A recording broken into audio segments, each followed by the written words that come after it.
আসসালামু আলাইকুম। খুলনা বিশ্ববিদ্যালয় ২০২৪-২৫ সেশনের ফলাফল কিন্তু প্রকাশ হয়ে গেছে। আমরা ১২টার দিকে কিন্তু অনেকেই বলছে যে ওয়েবসাইটে ঢুকতে পারতেছে না। তবে কিন্তু এখন ইজিলি ফলাফল দেখা যাচ্ছে। আমরা আজকে ফলাফল দেখার নিয়ম জানবো এবং অন্যান্য যে গুরুত্বপূর্ণ বিষয়গুলো ওগুলা সবগুলো জানবো ডিটেইলস। ১ম এ আমরা একটা জিনিস জেনে নিই। সেটা হলো আমাদের যে সাবজেক্ট চয়েস আজকে কিন্তু রেজাল্ট অলরেডি আমরা পেয়ে গেছি। সময় কিন্তু আজ থেকে কাউন্ট হয়ে গেছে এবং আমরা সাবজেক্ট চয়েস করতে পারবো আগামী ৩ দিন। ১ মে থেকে ৩ মের ভিতরে যারা ফার্স্ট করছে আমি রিকোয়েস্ট করব সবাইকে অবশ্যই যেন তারা সাবজেক্ট চয়েস দিয়ে দেয়। তো এই ক্ষেত্রে আমি ফলাফল দেখার নিয়মটা বলতেছি। তার আগে এখানে একটু কথা বলতেছি। আমাদের আসন সংখ্যা কিন্তু এ ইউনিটে ৩০৩, বি ইউনিটে ২৬৬।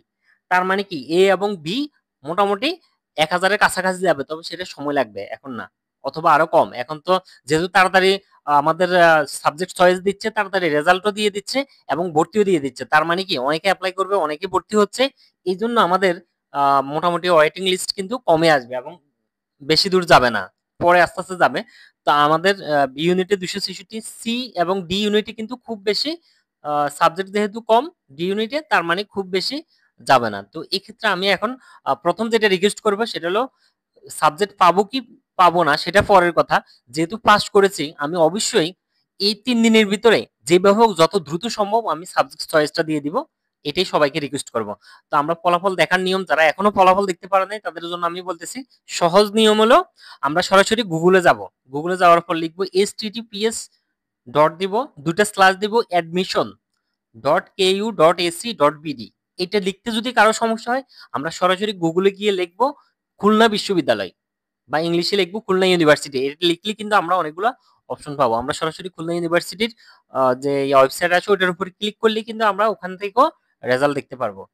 তো প্রথমে আমরা এটা লিখবো, লেখার পর আমাদের এখানে আমরা সরাসরি ওয়েবসাইটে ঢুকবো। ঢুকার পর আমাদের এখানে নিচের দিকে লেখা আসবে প্রোফাইলে, এখানে লেখা আসবে প্রোফাইলে, বাংলাতে এভাবে লেখা আসবে প্রোফাইলে প্রবেশ। আমরা এটার উপর ক্লিক করব। ক্লিক করার পর আমাদের এখানে দুটো অপশন চাইবে। একটা হলো ইউজার আইডি বা আমাদের ইউজার নেম বা স্টুডেন্ট আইডি যেটাকে বলে, অ্যাপ্লিকেন্ট আইডি যেটাই বলি আমরা, এই আইডিটা এবং নিচে পাসওয়ার্ড, এই দুইটা জিনিস চাইবে, অর্থাৎ আইডি প্লাস পাসওয়ার্ড। এই দুইটা জিনিস দেওয়ার পর আমাদের এখানে অপশন আসবে লগ ইন। আমরা এই লগ ইনের উপর ক্লিক করব। ক্লিক করার পরে আমরা উপরে অনেকগুলো অপশন পাবো। তার মধ্যে আমরা এখানে দেখবো যে লেখা আছে রেজাল্ট। এই রেজাল্টের উপর যখন আমি ক্লিক করব, ক্লিক করার পর আমার রেজাল্টে আমার স্কোর কত এবং আমার পজিশন কত আমি কিন্তু সব এখান থেকে দেখতে পাবো। এটা হলো আমাদের ফলাফল দেখার নিয়ম। এখন আমাদের যেটা আগে আমরা জেনেছি যে আমাদের সাবজেক্ট চয়েসের ক্ষেত্রে সময় খুবই কম, ১ থেকে ৩ মে। খুলনা ইউনিভার্সিটি কিন্তু সবকিছু খুব টাইম টু টাইম, অর্থাৎ ওদের ভর্তি, ওয়েটিং লিস্ট এবং সাবজেক্ট চয়েস সব কিন্তু খুব অল্প সময়ের ভিতরে করতে হয়। এবং তাদের যে ওরিয়েন্টেশন ক্লাস, মানে প্রথম যে ক্লাস শুরু, সেটাও কিন্তু টাইম একদম যেদিন টাইম দিয়ে দেয় ওই দিন থেকে শুরু হয়ে যাবে এবং মোটামুটি সবার ক্ষেত্রে সেম, সব ইউনিটের একই দিন শুরু হয়ে যাবে। ওরিয়েন্টেশন ক্লাস এবং ক্লাস সব একসাথে শুরু হয়ে যাবে। তো খুলনা ইউনিভার্সিটি কিন্তু আমাদের মোটামুটি খুবই জনপ্রিয় ইউনিভার্সিটি। তো এতদিন ধরে খুলনা ইউনিভার্সিটি গুচ্ছের মধ্যে ছিল, এবার তারা আবার আলাদা হয়ে গেছে।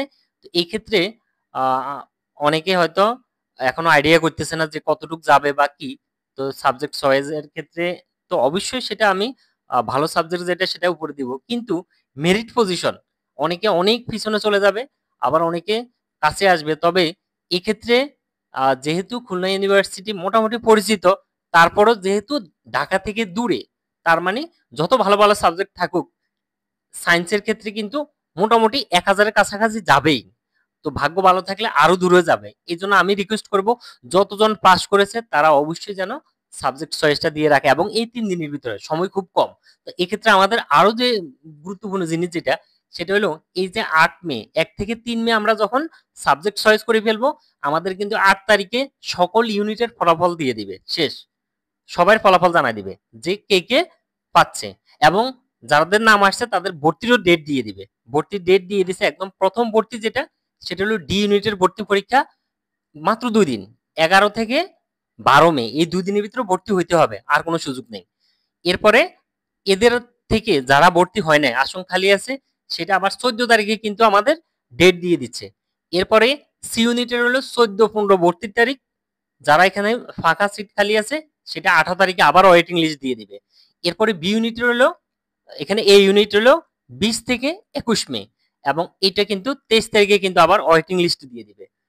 এরপরে 25-26 হলো বি ইউনিটের ভর্তির ডেট, 28 তারিখে কিন্তু আবার আমাদের ওয়েটিং লিস্ট দিয়ে দিবে। তার মানে এততমতে আসবে কিনা, অততমতে আসবে কিনা এসব চিন্তা না করে আমি এখন রিকোয়েস্ট করবো তাড়াতাড়ি এই 3 দিনের ভিতরে সাবজেক্ট চয়েস দিয়ে দিলে আমাদের 8 মে তে রেজাল্ট দিবে। রেজাল্ট দেওয়ার পরেই তো আমরা মোটামুটি বুঝতে পারবো যে কি অবস্থা। এরপরে কয়েকদিন পরে আবার ওয়েটিং লিস্ট দিয়ে দিচ্ছে। তো এই ক্ষেত্রে মোটামুটি সময় খুব কম, মানে খুব একটা সময় এখানে আমরা বেশি সময় পাচ্ছিও না। তো এক্ষেত্রে আমরা আসন অনুযায়ী এখন কত পর্যন্ত যাবে না যাবে সেটা চিন্তা না করে 2 গুণ 3 গুণ 4 গুণ 5 গুণও যেতে পারে, সেটা পরের কথা। কিন্তু কথা হলো আমাদের এখন রিকোয়েস্ট থাকবে সবাই